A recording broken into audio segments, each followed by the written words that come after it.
Bismillahirrahmanirrahim. Qala al-muallif rahimahullahu ta'ala wa salatul qalbi bihayatil qalbi bila sautin wala qiyamin wala qu'udin.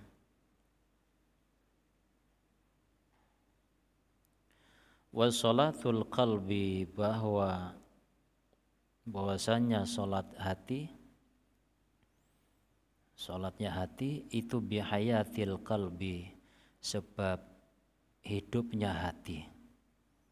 Hati bisa salat karena dia sudah hidup. Bagaimana untuk menghidupkan hati? Dengan cara zikir. Zikir yang menjadikan hidupnya hati. Sebagaimana jasad itu perantara hidupnya adalah makanan dan minuman. Hati karena konsumsi hati itu adalah zikir, maka yang menjadikan hati itu hidup, sehat, itu adalah zikir. Ketika hati sudah hidup, maka dia bisa menjalankan tugasnya melakukan sholat. Sholat hati itu seperti apa? Bila sautin dengan tanpa suara. Karena hati bukan bersuara, tapi dia merasa. Dia merasakan. Wala qiyamin, dan tanpa berdiri. Bila sautin wala qiyamin. Karena menurut Al-Ghazali hati itu bukan fisik.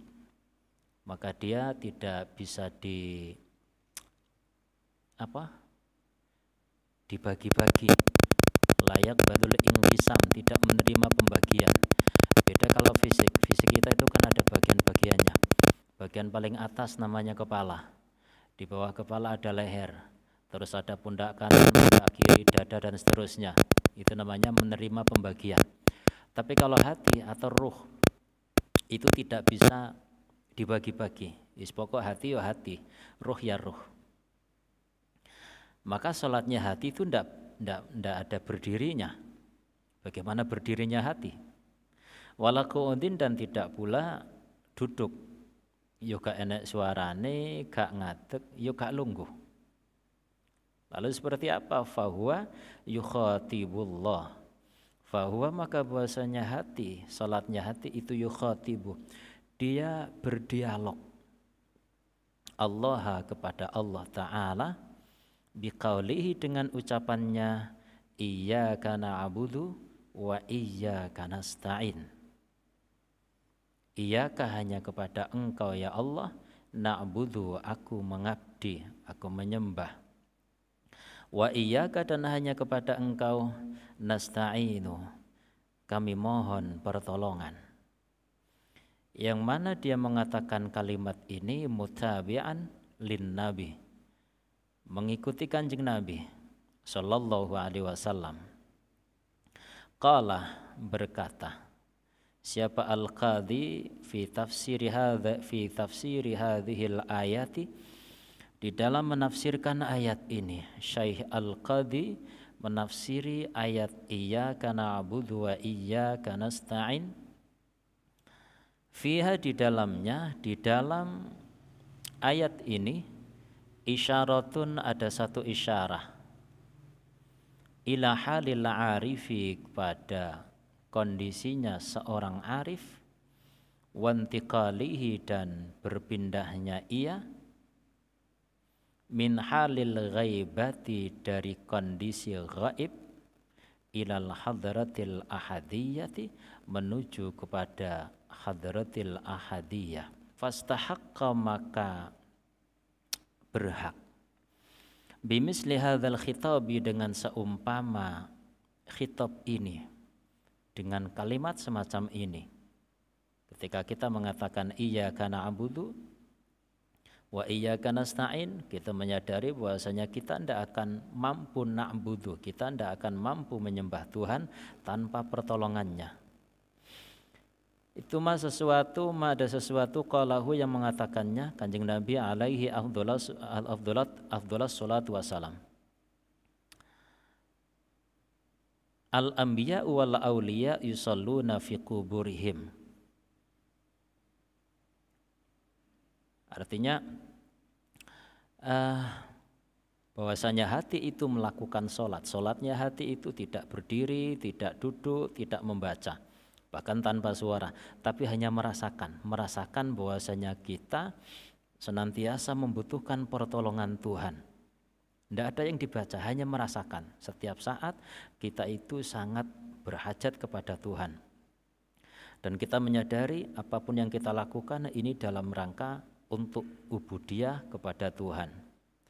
Maka makna ini semakna dengan kalimat yang pernah disampaikan oleh Kanjeng Nabi, al-anbiya wal auliya, para nabi dan para wali itu yusalluna fi kuburihim, mereka melakukan sholat di dalam kuburnya.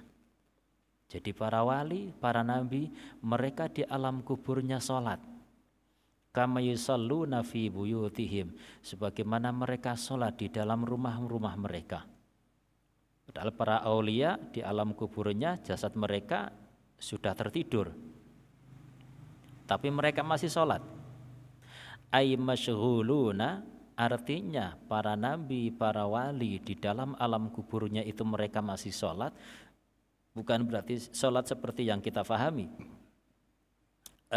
tapi sholat mereka adalah istighal billah.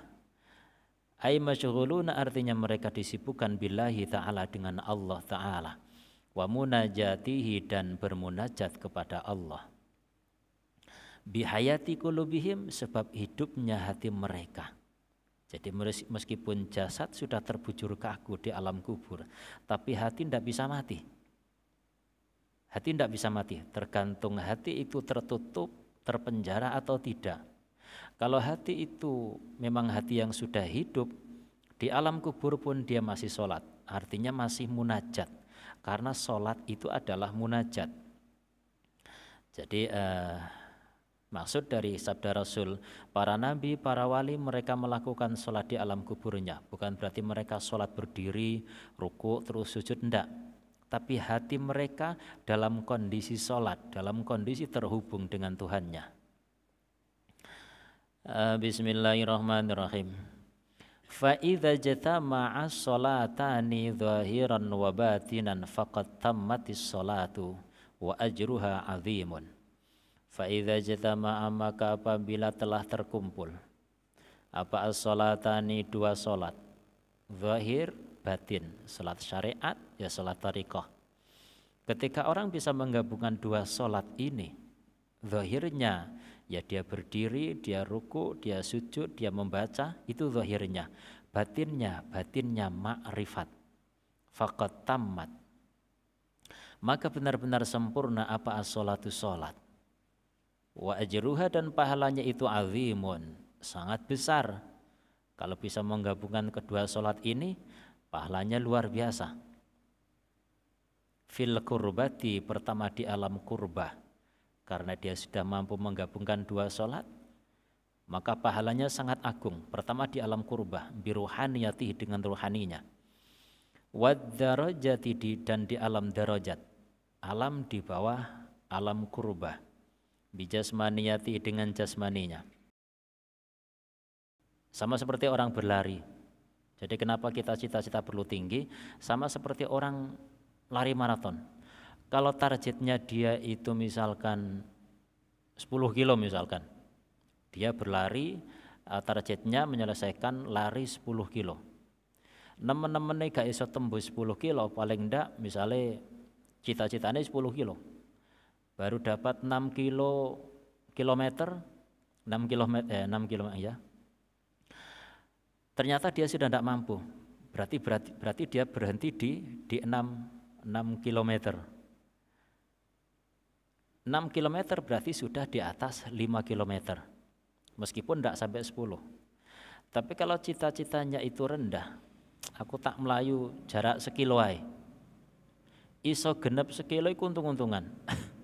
Iso genep sekilo untung-untungan. Lah sama orang ibadah juga seperti itu. Jadi podo-podo awak ini kunat ibadah sing temenan. Cara cita-citane tinggi, dipolne pisan cita-citane. Iso teko ya alhamdulillah, ndak teko memang Allah sing ngersakne. Paling tidak seandainya kita ndak sampai di puncak, paling tidak ya rada nenging sore lah, gak ado-ado. Tapi kalau cita-cita rendah, Kalau cita-cita kita rendah, apalagi kalau hanya cita-citanya urusan duniawi, waduh, iso keparingan sugih untung-untungan. Mergo cita-citane mek gur dunya tok. Boro-boro kok mikir akhiratnya sukses, neng dunya iso sugih untung-untungan. Kan banyak orang yang tujuan hidupnya hanya ingin kaya. Apakah mereka kaya semuanya? Ndak kan? Ndak, wis neng dunya ora sugih, akhiratnya kobong.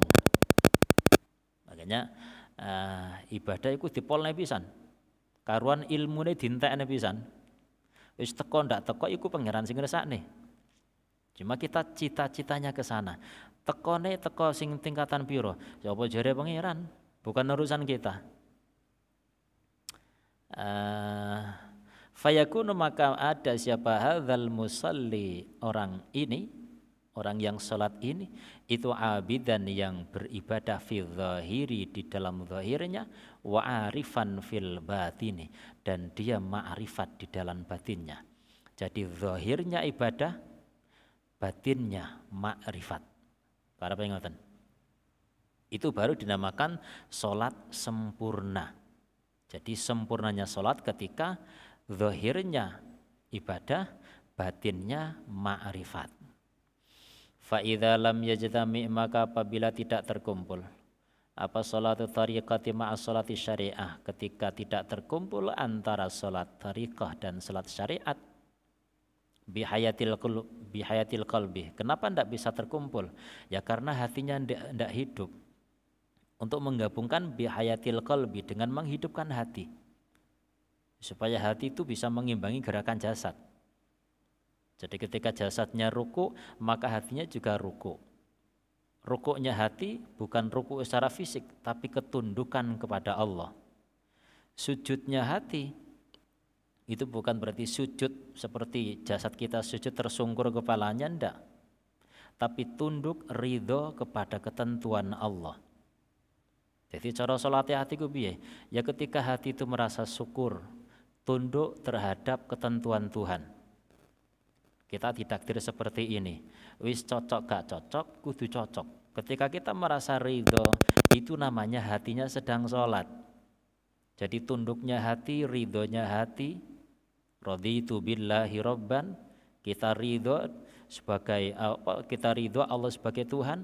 Artinya kita meridhoi, kita lego apapun keputusan Tuhan kepada kita. Itu namanya hatinya sholat. Bukan berarti hati, kok sholatnya hati terus, piye sholatnya hati yo. Hati nek ngadep koyo apa?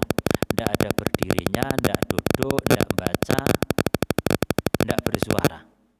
Dia hanya tunduk kepada ketentuan Tuhan, mensyukuri apapun takdir Tuhan. Itu namanya hatinya sholat. Fahuwa, maka bahwasanya ia ketika tidak bisa menggabungkan antara dua sholat, fahuwa naqisun, maka sholatnya kurang, sholatnya tidak sempurna. Wa ajruhu yakunu minad darajat la minal kurubat, maka pahalanya itu hanya sampai dari derajat-derajat. La minal kurubat, tidak dari derajat kedekatan.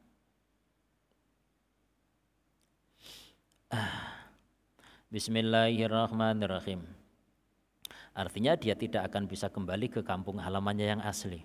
Dia masih berhenti di pos yang tidak seharusnya,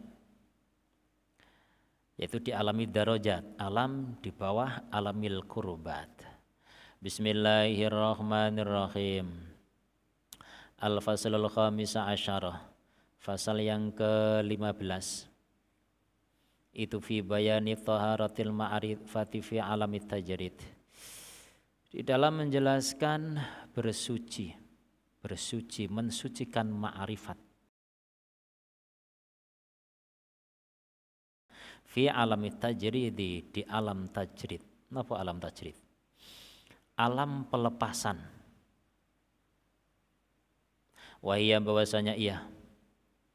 Itu ala na'ani, ada dua warna. Toharatun yaitu pertama, toharatin yang pertama bersuci. Lima arifati sifati, untuk mengenal sifat. Wa toharatin, dan bersuci lima arifati dzati, untuk mengenal zat.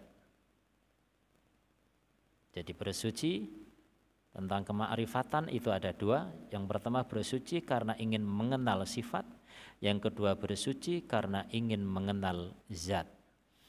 Fataharatu ma'rifati sifati, maka bahwasanya bersuci mengenal sifat, itulah tahsulu, dia tidak akan tercapai. Untuk mengenal sifat-sifat Tuhan tidak akan tercapai illa bitalqini, melainkan dengan talqin, wa tasfiyati mir'atil qalbi, dan menjernihkan cermin hati. Bagaimana caranya? Bil asma'i, dengan zikir asma, dengan membaca zikir-zikir. Membersihkan minan nufusil basyariyati, ning kono qaf terus shin besar. Minan nufusil basyariyati, dari nafsu manusiawi. Wal hayawanati, dan nafsu hayawan. Thumma yahsulu, kemudian tercapai ketika mir'atul qalbi, ketika cermin hati itu sudah dibersihkan dengan cara melanggengkan zikir, dibersihkan dari sifat-sifat basyariyah dan hayawaniyah. Thumma yahsulu, kemudian akan tercapai apa? An-nazar, memandang, li'ainil qalbi, bagi mata hati, memandang min nuri sifatillahi, dari cahaya sifat-sifatnya Allah, maka hati baru bisa melihat cahaya sifatnya Allah, cahayanya. Yang zuru, yang memandang bi, dengannya, dengan ainil qalbi, ila aksi jamalillahi ta'ala, kepada pantulan keindahan Allah Ta'ala. Baru dia bisa melihat betapa Tuhan itu maha indah dari pantulannya.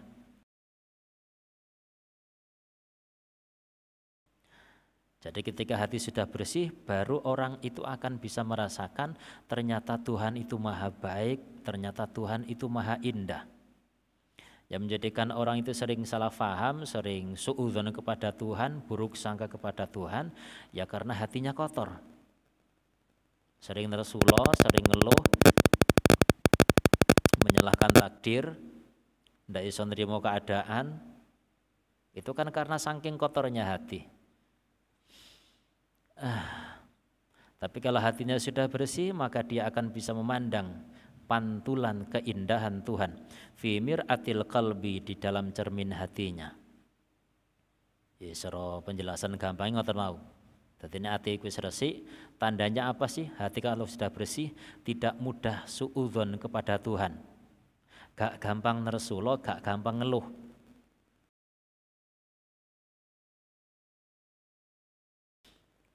Kama qala Ali afdhalus salatu wassalam, sebagaimana Rasul sallallahu alaihi wasallam bersabda, al mu'minu yanzuru binurillahi ta'ala.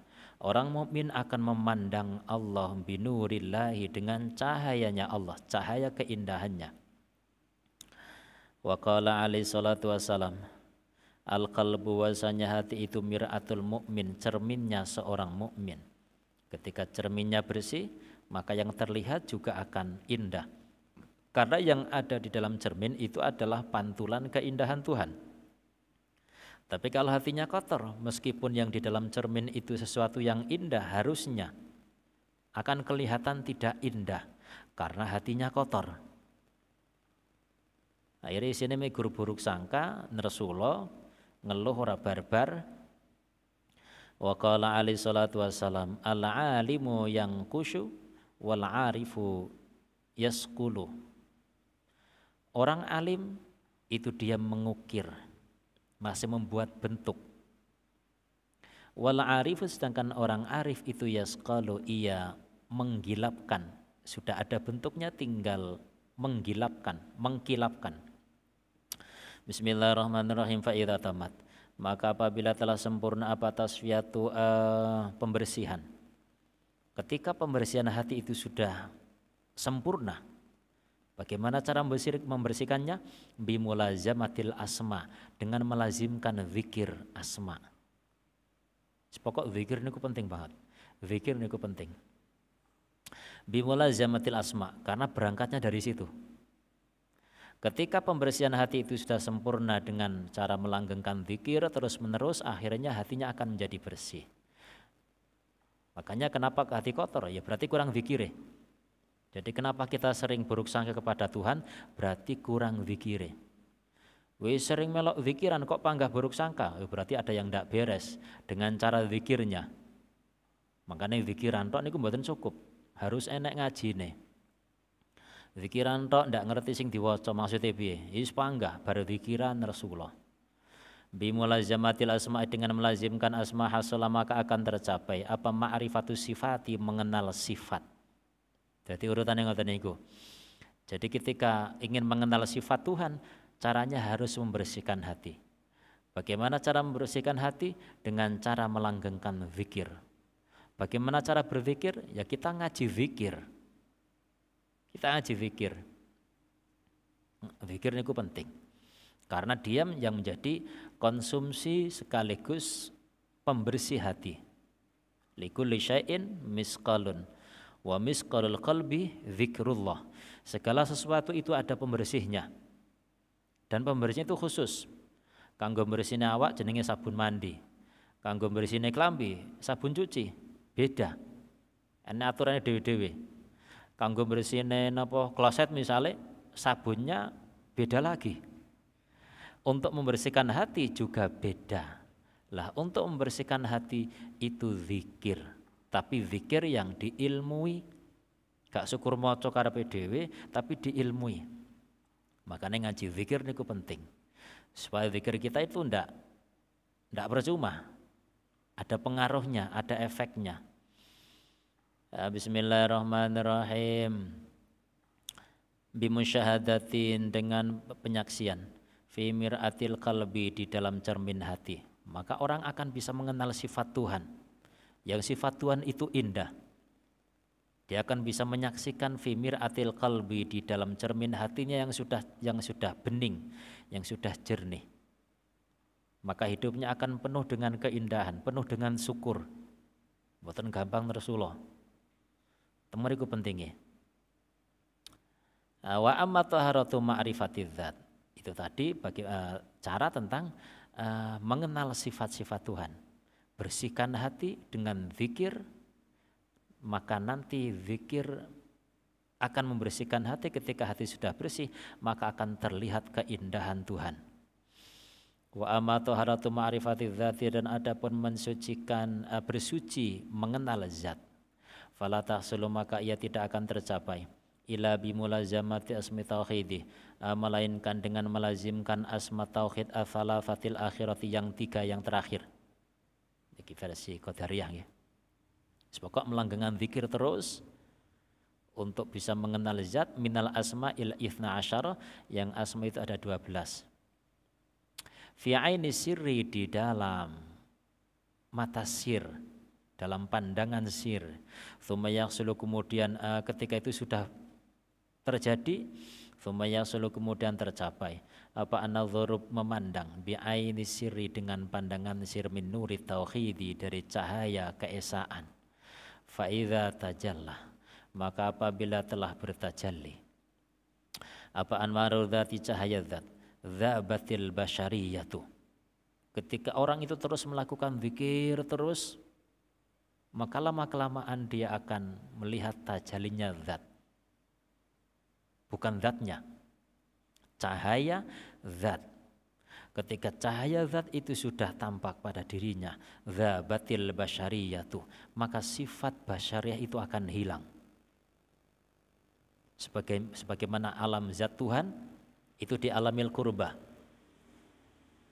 Itu semua masih wallah akan terbakar. Kan nggih? Di alamil lahud semua itu akan terbakar. Sama, ketika di alam dunia ini ketika cahaya zat itu sudah bertajalli pada seorang hamba, maka sifat basyariahnya itu akan lenyap. Wafanya dan akan sirna dan dia akan wafanya dan dia akan fana bil kulliyati dengan keseluruhannya. Fahadza maka bahwasanya ini tingkatan di atasnya lagi. Pokok kuncinya ada pada zikir. Lah kita sudah dikasih kuncinya. Karek nglakoni. Kuncinya ada pada zikir.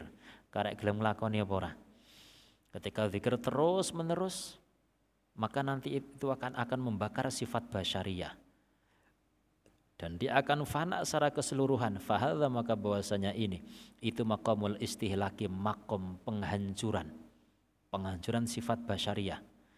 Wis gak enak ceritane ngeluh, gak enak ceritane sambat, gak enak ceritane Rasulullah. Wa fanaul fanai, dan fananya fana, sirnane sirno, bener-bener resik.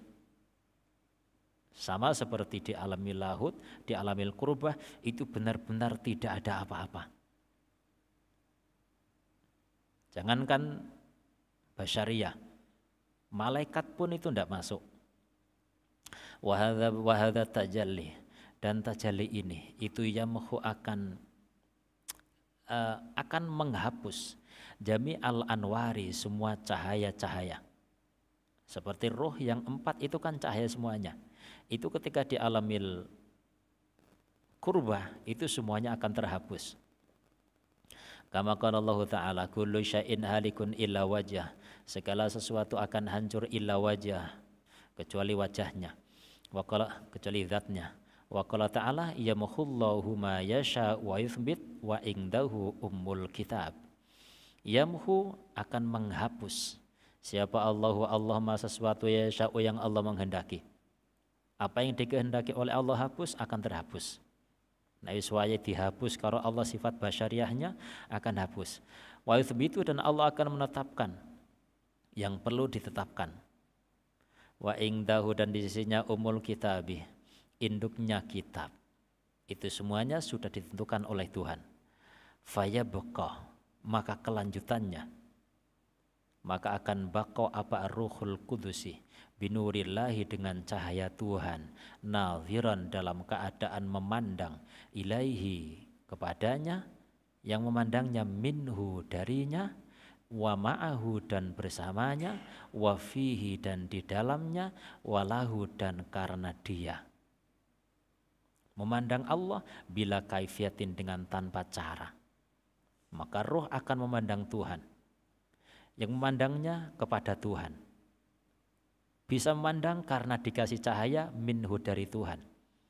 Bisa memandang karena ma'ahu, bersama-sama Tuhan. Wafihi, dan lebur di dalam diri Tuhan. Walahu, dan karena Tuhan. Bila kaifiatin, dengan tanpa cara. Wala tasbih, dan tanpa penyerupaan. Iso nyawang Gusti, piye carane? Ndak ada caranya.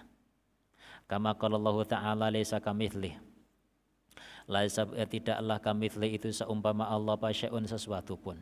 Fayabqa nurul mutlaqu mahdhan, fayabqa, maka menjadi tetap apa an-nurul mutlaqu, apa an-nur mutlaqu, cahaya mutlak. Maka yang mutlak itu akan menjadi tetap, itu cahaya nurullah mahdhun, secara murni. Wala yumkinul ikhbar amma wara'a dzalika, wala yumkinu, dan tidak memungkinkan apa al-ikhbaru, memberitakan amma, dari sesuatu, wara'a dzalika, yang di belakang itu semuanya. Ndak bisa diberitakan. Lah terus ngono iku piye? Ya ora piye-piye. Ngorane apa-apa. Ya ora piye-piye. Ndak bisa diberitakan. Li'annahu, karena sesungguhnya itu alamil mahwi, alam peleburan, alam penghapusan. Falayabqa, maka tidak tersisa thammatan, di sana, apa aklun, akal, yukhbiru, yang dapat memberikan berita, anhu, darinya. Kalau sudah masuk ke situ, akal sudah tidak bisa menjelaskannya. Wala maujudun, dan tidak ada yang maujud thammatan di sana. Ghairullahi, melainkan Allah Ta'ala. Sudah tidak ada yang wujud kecuali Allah, karena semuanya sudah fana. Ditambah lagi dengan baqa. Kama qala alaihi salam, makanya Rasul pernah bersabda, lima Allahi waqtun la yasa'u fihi malakun muqarrabun wala nabiyyun mursal. Rasul mengatakan, li, itu bagiku, artinya aku memiliki ma'allahi, bersama Allah, waktun, waktu. Aku itu punya waktu khusus untuk aku bersama Allah. Wong Kanjeng Nabi itu waktu khusus. Masa kita tidak mengkhususkan waktu? Makanya tafakur niku penting. Kita harus punya waktu khusus. Jadi aku punya waktu khusus bersama Allah, yang mana waktu itu la yasa'u, tidak akan meliputi, tidak akan memuat, tercakup fihi di dalamnya siapa malakun muqarrabun, malaikat yang didekatkan, wala nabiyun mursalun, dan tidak pula nabi yang terutus. Jadi aku punya waktu khusus yang waktu itu malaikat muqarrabun itu tidak bisa menyertai aku, dan nabi pun tidak bisa ikut bersama aku. Loh, padahal kanjeng Nabi itu kan nabi, tapi beliau mengatakan saya punya waktu khusus yang waktu itu nabi itu tidak ikut, malaikat juga tidak masuk.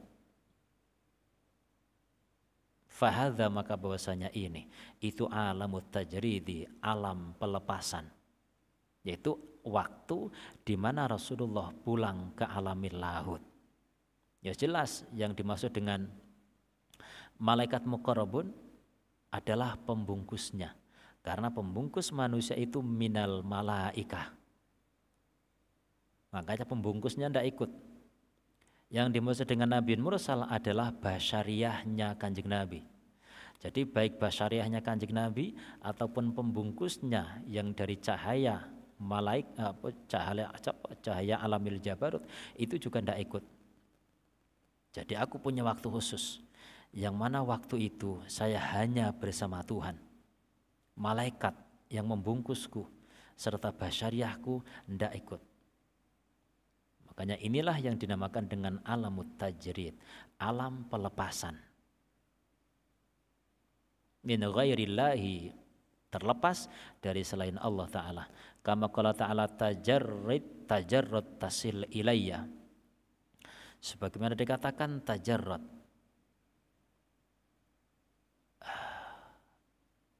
berlepas dirilah kamu, lepaskan dirimu.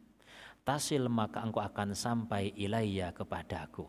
Kalau ingin sampai kepada Tuhan, kita harus keluar dari diri kita sendiri. Kudu metu sangka awake dhewe. Mergo awake dhewe niku gampang bingung. Menyendirilah kamu, tasil, maka kamu akan sampai ilayya kepadamu. Ilayya kepadaku. Wal muradu, yang dikehendaki minat tajarrudi, dari tajarrud, itu fanaul kulli, sirna secara keseluruhan, baik sirna dari basyariah maupun sirna dari ruh-ruh yang membungkusnya. Hanya tinggal dia bersama Tuhan. Min sifatil basyariyati, dari sifat-sifat basyariah. Fayabqa, maka ia menjadi baqa fi alamihi, di alamnya. Maka dia akan tetap akan baqa bersama Tuhan di alam aslinya. Di alam aslinya tidak ada siapa-siapa, malaikat pun tidak bisa masuk. Mutasawwifin, yang bersifat bisifatillahi ta'ala, dengan sifat-sifatnya Allah Ta'ala.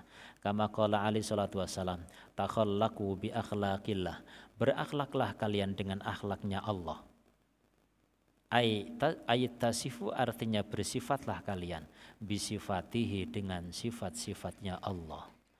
Al-faslu sadisa asyara, wallahu a'lam. Al-Fatihah.